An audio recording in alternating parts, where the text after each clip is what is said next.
പഹൽഗാം ഭീകരാക്രമണത്തിന്റെ പശ്ചാത്തലത്തിൽ ഇന്ന് ചേരുന്ന സർവകക്ഷി യോഗം നിർണായകമാണ്. പ്രതിരോധ മന്ത്രി രാജ്നാഥ് സിംഗിന്റെ അധ്യക്ഷതയിലാണ് യോഗം. പഹൽഗാം ഭീകരാക്രമണത്തിന്റെ പശ്ചാത്തലത്തിൽ പാകിസ്ഥാനെതിരെ നടപടി കടുപ്പിച്ച് ഇന്ത്യ വ്യക്തമായ സന്ദേശം നൽകിക്കഴിഞ്ഞു. സിന്ധു നദീജല കരാർ റദ്ദാക്കാനും വാഗ അട്ടാരി അതിർത്തി അടയ്ക്കാനും ഇന്ത്യ തീരുമാനിച്ചു കഴിഞ്ഞു.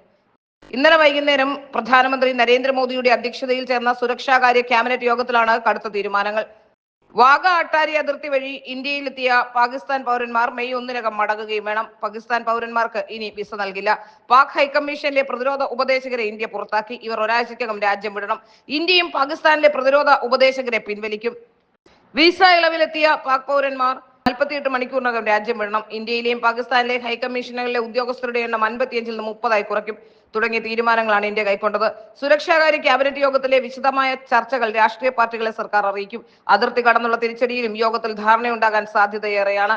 കേന്ദ്ര ആഭ്യന്തരമന്ത്രി അമിത്ഷായും രാജ്നാഥ് സിംഗും വിവിധ പാർട്ടി നേതാക്കളോട് സംസാരിക്കും. സർവകക്ഷി യോഗം വിളിക്കണമെന്ന് കോൺഗ്രസ് ഉൾപ്പെടെയുള്ള പ്രതിപക്ഷ പാർട്ടികൾ ആവശ്യപ്പെട്ടിരുന്നു. അന്വേഷണ വിവരങ്ങളും ചർച്ച ചെയ്യും. ഭീകരാക്രമണത്തിന് ശേഷമുള്ള സാഹചര്യം വിലയിരുത്താൻ കോൺഗ്രസ് പ്രവർത്തക സമിതിയും ഇന്ന് യോഗം ചേരുന്നുണ്ട്. പഹൽഗാമിലുണ്ടായ ഭീകരാക്രമണത്തിൽ മരണസംഖ്യ 26 ആയെന്ന് സ്ഥിരീകരിച്ച് വിദേശകാര്യ സെക്രട്ടറി വിക്രം മിർസി അറിയിക്കുകയും ചെയ്തു. നിരവധി ലോകരാജ്യങ്ങൾ ആക്രമണത്തെ അപലപിച്ചു. ആക്രമണത്തിന് പാകിസ്ഥാനിൽ നിന്ന് പിന്തുണ കിട്ടിയെന്നും വിദേശകാര്യ സെക്രട്ടറി മാധ്യമങ്ങളോട് പറഞ്ഞു. ഈ സാഹചര്യത്തിൽ പ്രതിപക്ഷവും കേന്ദ്ര സർക്കാരിനെ നടപടികളിൽ പിന്തുണയ്ക്കും. 2.5 മണിക്കൂർ നീണ്ട യോഗത്തിലെ തീരുമാനങ്ങൾ വിദേശകാര്യ സെക്രട്ടറി വിക്രം മിർസിയാണ് അറിയിച്ചത്. ആക്രമണത്തിൽ പാകിസ്ഥാൻ പങ്കുണ്ടെന്ന് മിസ്രി കുറ്റപ്പെടുത്തി. ഈ സാഹചര്യത്തിൽ തിരിച്ചടി അനിവാര്യമാണെന്ന വിലയിരുത്തലാണ് പൊതുവെയുള്ളത്.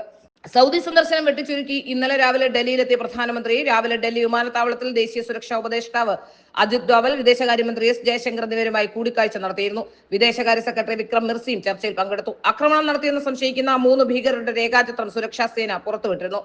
പാകിസ്ഥാൻകാരായ ആസിഫ് ഹൌജി, സുലൈമാൻ ഷാ, അബൂ തൽഹ എന്നിവരുടെ രേഖാചിത്രമാണ് പുറത്തുവിട്ടത്. ഭീകരാക്രമണത്തിൽ നിന്ന് രക്ഷപ്പെട്ടവരുടെ സഹായത്തോടെയാണ് രേഖാചിത്രം തയ്യാറാക്കിയത്.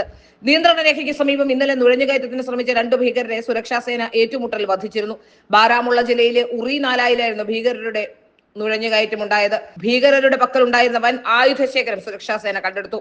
പഹൽഗാം ഭീകരാക്രമണത്തിൽ ഭീകരവാദികളെ കുറിച്ച് വിവരം നൽകുന്നവർക്ക് 20 ലക്ഷം രൂപ പാരിതോഷികം പ്രഖ്യാപിച്ചു. നേരത്തെ സൈന്യം പുറത്തുവിട്ട രേഖാചിത്രങ്ങൾ 3 പേരെ തിരിച്ചറിഞ്ഞിരുന്നു. ഇതുവരെ 1500 പേരെ ചോദ്യം ചെയ്തതായാണ് റിപ്പോർട്ടുകൾ. വെടിവയ്പ് നടത്തിയ ആസിഫ് ഫൗജി മുൻ പാക് സൈനികനാണെന്നാണ് റിപ്പോർട്ടുകൾ.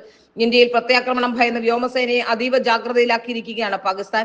മുമ്പ് നരേന്ദ്രമോദി സർക്കാർ പാകിസ്ഥാനെതിരെ 2 വലിയ സർജിക്കൽ സ്ട്രൈക്കുകൾ നടത്തിയിരുന്നു. 2016-ൽ പാക് അധീന കശ്മീരിലെയും 2019-ൽ ബാലാകോട്ടിലെയും തീവ്രവാദ ലോഞ്ച് പാഡുകൾക്കെതിരെയാണ് സർജിക്കൽ സ്ട്രൈക്ക് നടന്നത്. പഹൽഗാം ഭീകരാക്രമണത്തിന് പകരം വീട്ടാൻ ഇന്ത്യ ഒരുങ്ങുന്നുവെന്ന സൂചനകൾ ലഭിച്ചതോടെയാണ് അതിർത്തി ഗ്രാമങ്ങൾ ഒഴിപ്പിക്കാൻ പാകിസ്ഥാൻ തങ്ങളുടെ ജെറ്റ് വിമാനങ്ങൾ സജ്ജരാക്കി കഴിഞ്ഞു.